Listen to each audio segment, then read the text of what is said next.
شیخ عبدالقادر جیلانی رحمت الله تعالی شعر قشنگی داره، میگه ندارم گرچه آن دیده که بینم در جمال تو، نیم نومید چون عمرم گذشتن در خیال تو. تو جنت را به نیکان ده، من بد را به دوزخ بر، که بس باشد مرا آنجا تمنای وصال تو.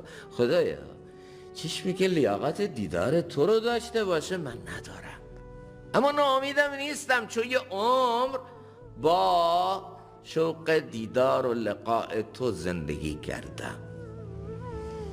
خدایا من نمیگم جنت به من بده، جنت رو به نیکان بده، منو یه مأموری از خودت تو جهنم کن.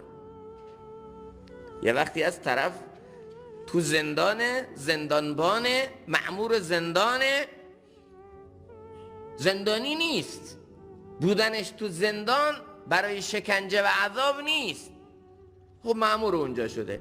خدایا من اگه لیاقت جنتت رو هم ندارم، منو به عنوان مأمور خودت به جهنم بفرست.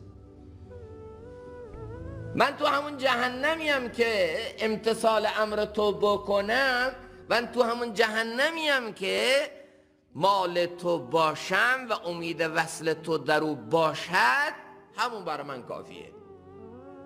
ندارم گرچه آن دیده که بینم در جمال تو، نیم نومید چون عمرم گذشتن در خیال تو. تو جنت را به نیکان ده، من بد را به دوزخ بر، که بس باشد مرا آنجا تمنای وصال تو. همین که من در جهنم مأمور تو باشم، زندانبان تو باشم، همونجا امتثال امر تو بکنم، از سرم هم زیاده.